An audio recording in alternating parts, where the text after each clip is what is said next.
Assalamualaikum warahmatullahi wabarakatuh. Sebelumnya, perkenalkan nama saya Olivia Ida Salsabila dari Pendidikan Kepelatihan Olahraga dengan NIM 2406040167. Di sini, saya dan teman-teman saya akan menyampaikan beberapa rangkuman terkait buku Quantum Learning dari bab 10.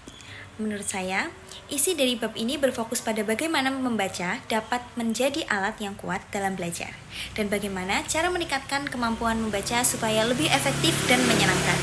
Beberapa poin penting yang dapat saya simpulkan dan saya sampaikan, yang pertama yaitu ada tahapan untuk membaca. Yang pertama, kita bisa mempersiapkan diri sebelum membaca.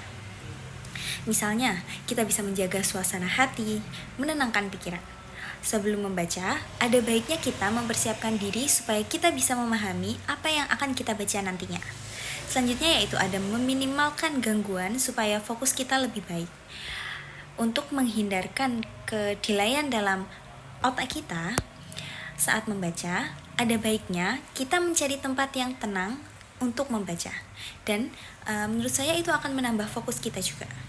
Selanjutnya yaitu kita bisa menggunakan jari atau benda yang kita gunakan untuk menunjuk bacaan supaya mata bisa lebih fokus.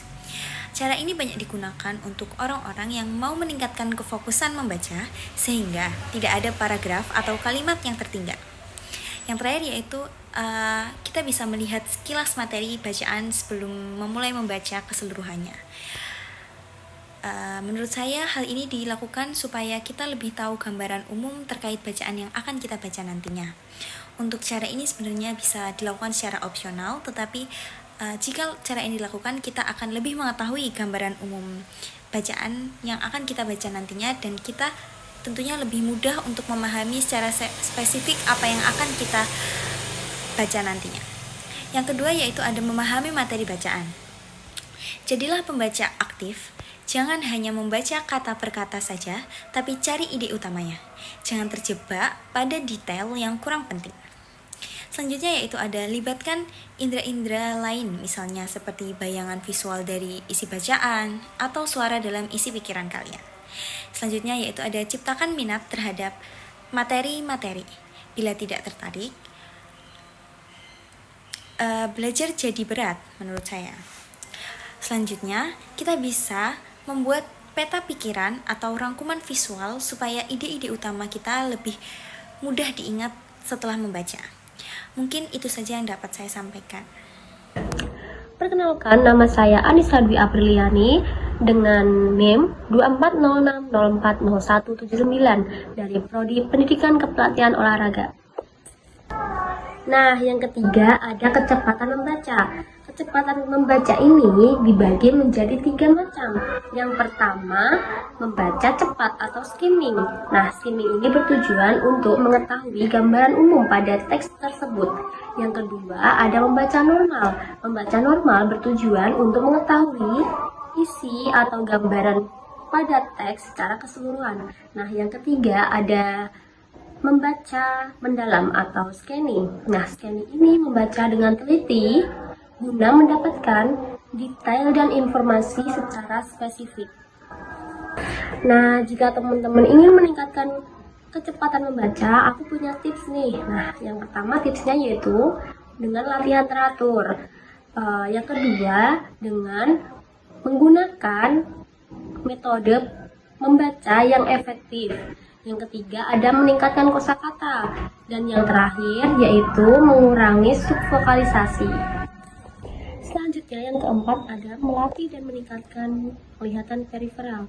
Banyak cara agar dapat melatih dan meningkatkan penglihatan periferal, di antaranya yaitu yang pertama ada fokus pada titik tengah. Nah, banyak sekali media yang dapat digunakan seperti smartphone dan buku yang sudah diberi titik tengah atau lingkaran pada buku tersebut guna kita dapat melihat dan fokus pada titik tengah tersebut.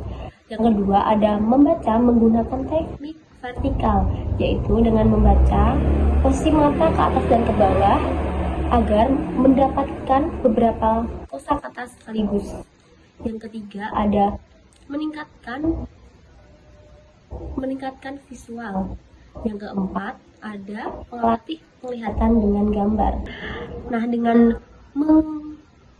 Dengan keempat cara tersebut, kita dapat mendapatkan manfaat, yaitu membaca secara cepat.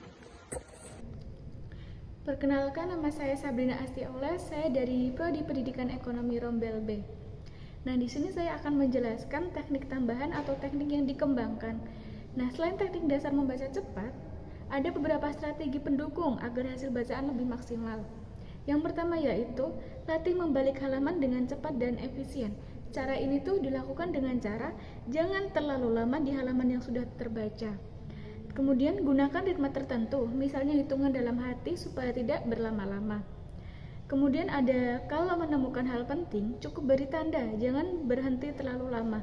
Yang kedua yaitu ada gunakan catatan singkat atau simbol. Ini tuh dilakukan dengan buat coretan kecil di pinggir buku atau catatan terpisah. Yang kemudian ada gunakan tanda panah, lingkaran, atau warna untuk menandai poin penting. Yang kemudian ada catatan singkat, ini membantu mempercepat review tanpa harus membaca ulang seluruh teks. Yang ketiga ada buat peta pikiran atau mind map setelah membaca.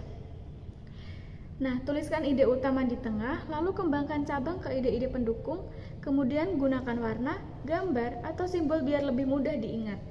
Yang kemudian ada mind map ini tuh membuat bacaan panjang lebih ringkas dan terstruktur.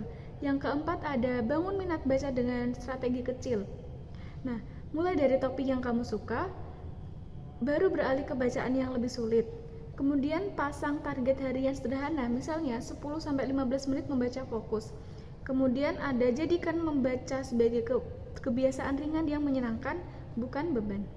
Yang kelima atau yang terakhir, kombinasikan membaca dengan gaya belajar lain. Misalnya, ceritakan ulang isi bacaan ke teman. Kemudian bisa buat catatan dengan gambar atau diagram. Kemudian bisa aplikasikan isi bacaan dalam latihan atau praktik nyata.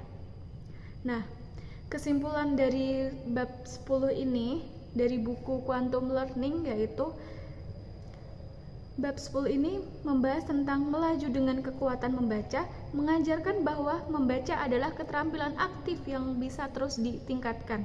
Membaca tidak hanya soal beberapa cepat kita menuntaskan halaman, tetapi juga seberapa dalam kita memahami dan mengingat isiannya. Dengan persiapan yang tepat, teknik membaca efektif, latihan memperluas penglihatan peripheral, serta menerapkan teknik tambahan seperti mind map, catatan singkat, dan membangun minat baca, kita bisa membaca lebih cepat tanpa kehilangan pemahaman, terus bisa menyaring ide pokok lebih jelas dan efisien, terus menyampaikan informasi lebih lama dalam ingatan, kemudian ada menjadikan membaca sebagai kebiasaan belajar yang menyenangkan dan produktif.